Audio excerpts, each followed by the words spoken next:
Well, hello dragons, and welcome to this instructional video for Lesson 11, Part 4, Paths to Economic Development. The main idea behind this economics lesson is developing nations have several options for economic growth. With that in mind, by the end of watching this video, you will be able to identify the advantages and disadvantages of the socialist and capitalist models of decision-making, describe the types of aid governments of developed countries extend to developing nations, and explain the key public sources of foreign aid. Now that the outcomes for this lesson have been shared with you, let's get started.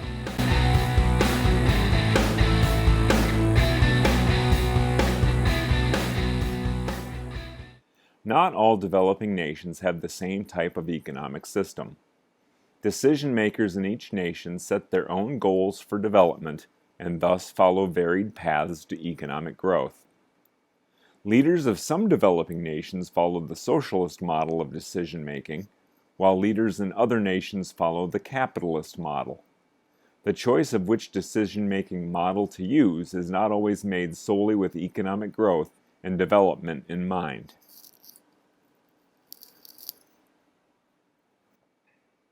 Decision-making in the socialist model, which is associated with communist governments, is centralized in the hands of national leaders.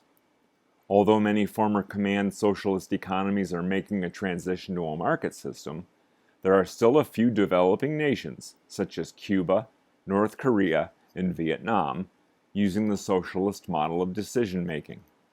The biggest advantage of central planning is the government's ability to direct resources and production toward specific economic goals. This allows the government to change direction quickly.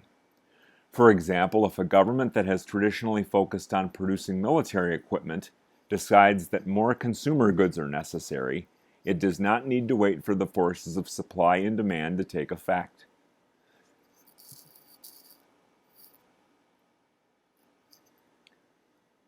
The major disadvantages of central planning are inefficiency, bureaucratic resistance to change, and possible corruption of the bureaucracy that develops and carries out the central plan.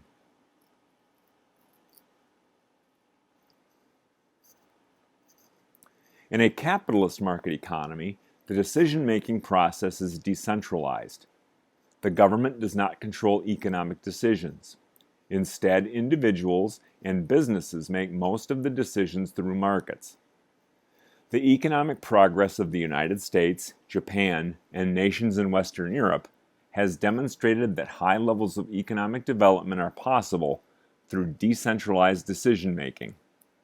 Therefore, the economies of many developing nations now follow the capitalist model of economic decision-making. Some of the most successful nations in East Asia, such as Singapore, Taiwan, and South Korea, have relied on the capitalist model during their development. One major advantage of the capitalist model of decision-making is the opportunity that individuals have to make economic decisions. In a free enterprise system, individuals are encouraged to become entrepreneurs. Free enterprise also allows businesses to invest however they choose in new capital and technology. Both owners and workers produce because it is in their self-interest to do so. Decentralized decision-making places few direct controls on how resources are used and which goods are produced. This may present a disadvantage to economic growth if the government wants to direct more investment in capital goods to encourage future growth. Businesses, however, may choose to produce additional consumer goods to meet demand rather than invest in capital goods for future growth and stability. Government influence in the capitalist model is exercised through taxation, subsidies, and regulations that operate throughout the market system.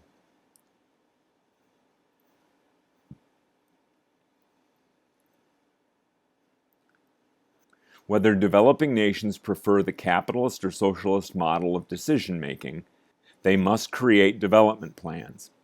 A development plan, an outline of how a nation's resources should be used to meet its economic goals, is essential to economic progress. In socialist economies, central planners in the government bureaucracy are responsible for the development plan. In capitalist economies, where the mix of public and private decision-making varies from country to country, private businesses and elected representatives in government each plan for the development and control of resources.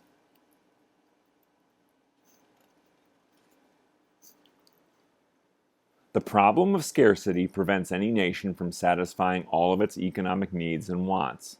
Therefore, a developing nation must make trade-offs. For example, a developing nation may need a new irrigation system for one region of the country and a new road network for another region. Lacking the resources to meet both needs, the government makes a choice.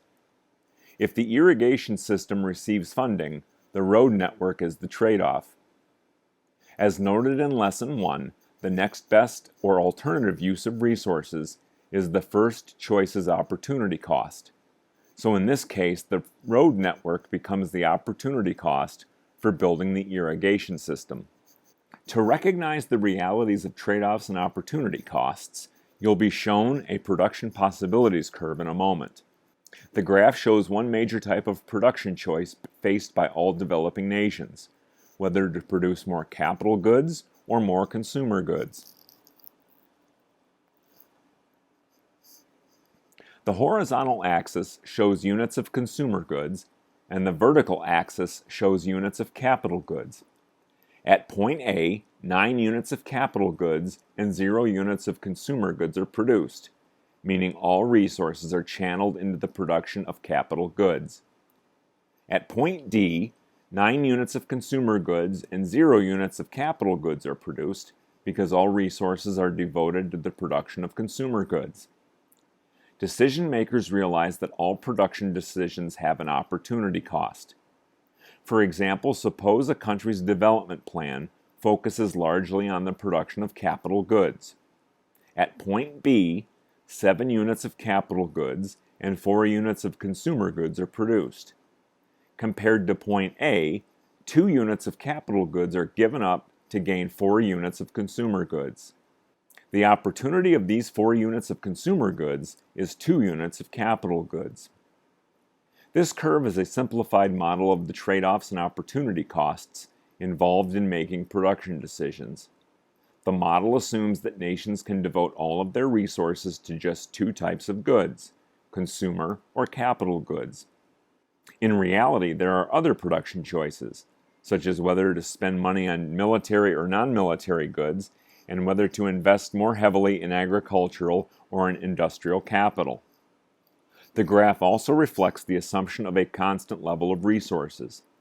As a nation's resources or technology increases, the production possibilities curve shifts to the right. The shape of the curve also shows that there are increasing opportunity costs as specialization intensifies.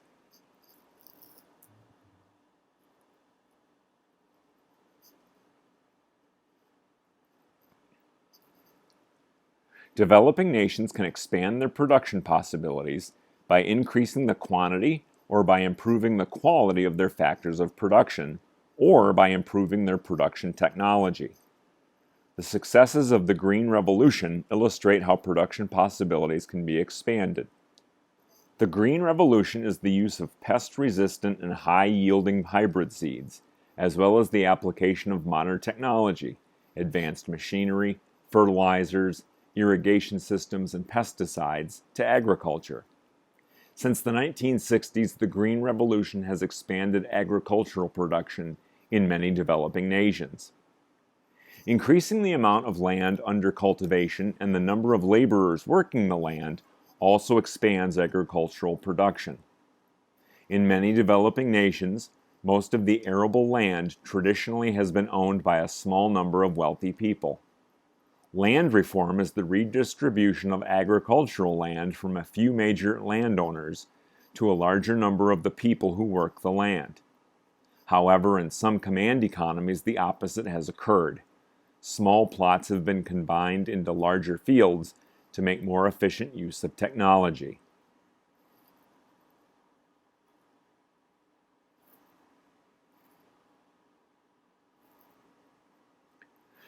To pay for economic development, developing nations rely on both domestic and international funds.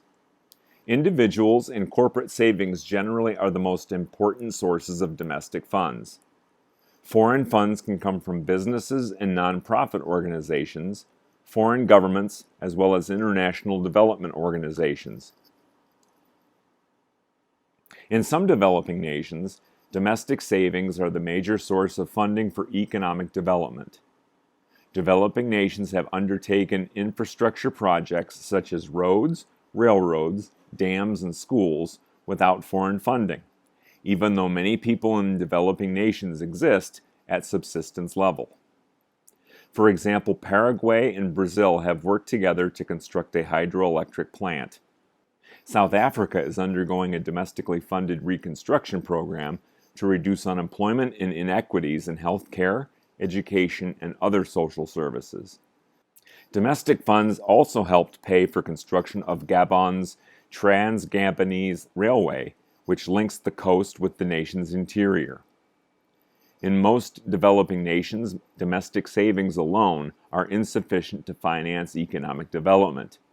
Therefore, many developing nations seek international capital. Several major sources of private capital are available to developing nations. Although nonprofit organizations may provide funding to developing countries, the primary sources of capital are banks, which extend loans to businesses and to governments in developing nations and earn a profit by collecting interest payments on those loans, and businesses known as multinational corporations, or MNCs.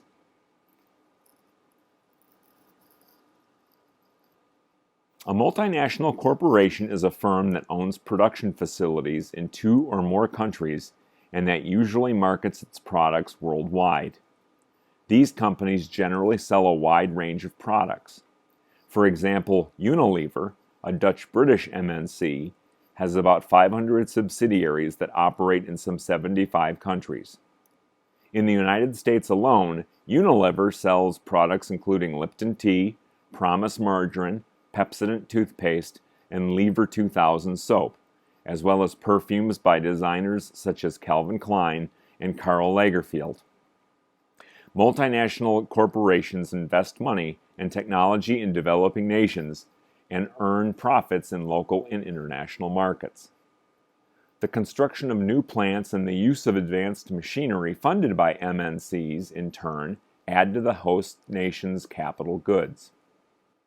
Political and economic instability, however, often discourage banks and MNCs from extending credit to or investing in developing nations.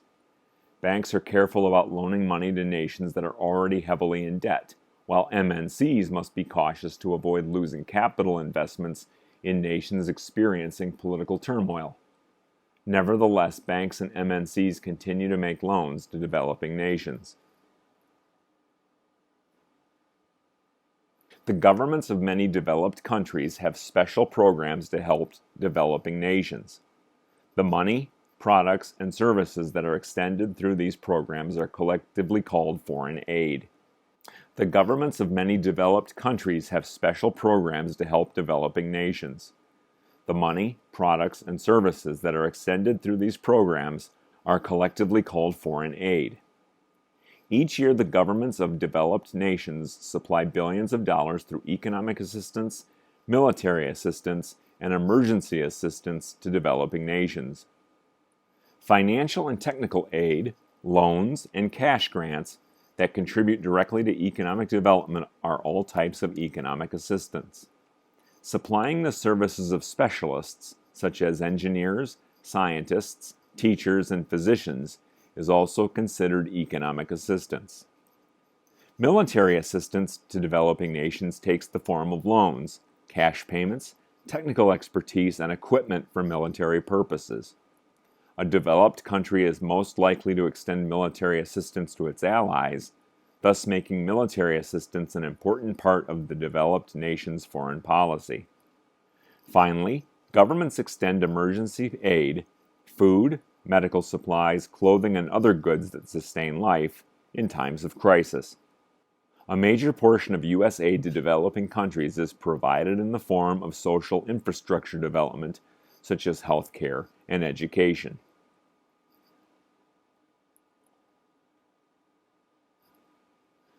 The United States remains one of the largest sources of foreign aid in the world, even though this aid is a small percentage of the federal budget.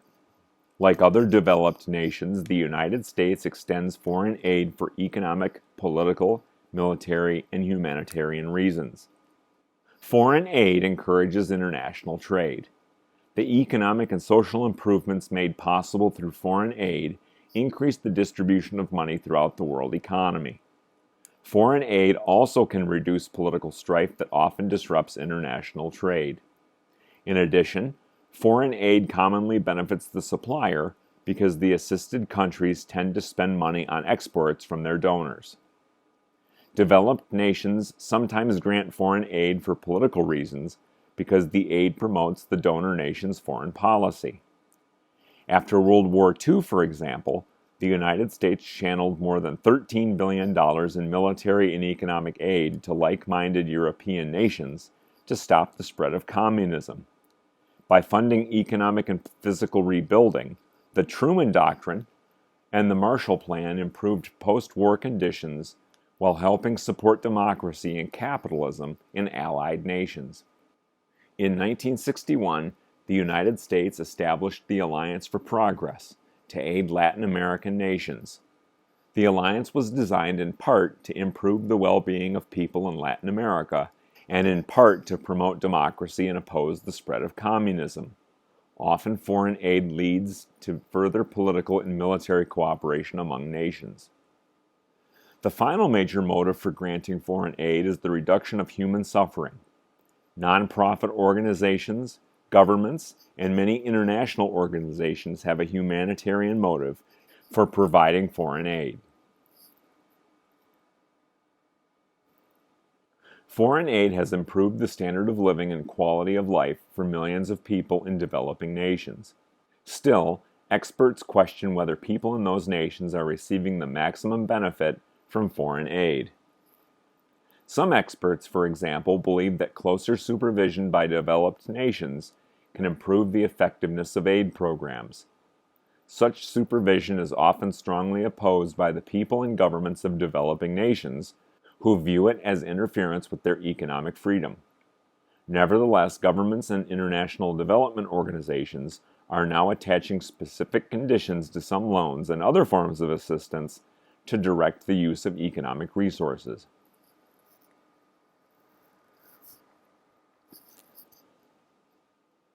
Agencies such as the U.S. Peace Corps, whose goal is to teach skills that increase workers' productivity, provide agriculture experts, engineers, teachers, and other specialists to developing nations. In 2023, the Peace Corps had about 7,300 volunteers working in more than 60 countries around the world. Many nonprofit organizations also provide aid to developing nations. For example, International Red Cross and the Save the Children Fund provide food and medical assistance to victims of disasters such as famines. International organizations are a major source of funding and often serve as a vehicle to distribute foreign aid. The international organizations providing the most significant levels of aid are the World Bank, the International Monetary Fund, and the United Nations. The World Bank was founded at the Bretton Woods Conference in 1944. Its initial purpose was to rebuild European economies after World War II. More recently, the organization has focused on economic progress in developing nations. The World Bank Group consists of the International Bank for Reconstruction and Development, the IBRD, the International Development Association, the IDA, and the International Finance Corporation, the IFC. In 1988, the Multilateral Investment Guarantee Agency was added to the World Bank Group. The IBRD is the largest part of the World Bank and is owned by the governments of 180 countries. Over the years, IBRD loans have been directed at particular types of development. During the 1950s and 1960s, for example, the IBRD granted loans mainly for such internal improvements as roads, railways, and port facilities. During the 1970s, the IBRD stressed loans for agricultural development. Since the 1980s, loans have focused on economic reorganization rather than building projects. The International Development Association has 159 members and makes loans only to the lowest income developing nations. To be eligible for IDA loans, a nation's annual per capita GDP must be in the category of low-income countries. The 170-member International Finance Corporation encourages private investment in developing nations. To achieve this goal, the IFC works closely with domestic businesses and foreign firms. IFC negotiations and advice help clear the way for direct investment by multinational corporations. The newest member of the World Bank, the 134-member Multilateral Investment Guarantee Agency, encourages foreign investment and ensures investors protection from non-commercial risks such as war or nationalization. The International Monetary Fund, or IMF, also was founded at the 1944 Bretton Woods Conference. The IMF has made hundreds of short-term loans. For a nation to receive an IMF loan, it must introduce certain economic policies or structural reforms. In 1997, the IMF pledged to provide $4 billion of a $16 billion aid package designed to strengthen the economy of Thailand.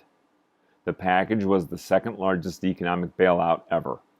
In exchange for the funds, Thai leaders agreed to increase taxes, reduce spending, and introduce financial reforms. The United Nations, or the UN, established as the world's leading international peacekeeping organization in 1945, also is concerned with economic development. Most of its members are developing nations. The UN promotes economic development through the programs of its specialized agencies. The United Nations Development Program, or UNDP, coordinates its efforts with those of agencies such as the Food and Agricultural Organization, the FAO, the World Health Organization, the WHO, and the United Nations Industrial Development Organization, the UNIDO. During the 1990s, for example, the UNDP worked with officials in El Salvador to help former Civil War participants become farmers. This program provided tools and training in efficient agricultural techniques. The UN has financed thousands of development projects in education, health, agriculture, and industry. UN funding comes from its member nations. Various regional organizations also extend credit to nations within certain geographic locations. Major regional organizations, such as the Inter-American Development Bank, the African Development Bank, and the Asian Development Bank, make loans to developing nations in their respective regions in order to improve local economies. For example, since its founding, the African Development Bank provided some $247.5 billion for infrastructure development in southern Africa. The program included such projects as extension and improvement of a toll road, railroad constructions, and upgrades to telecommunication networks. These projects were designed to provide greater access to markets in the region.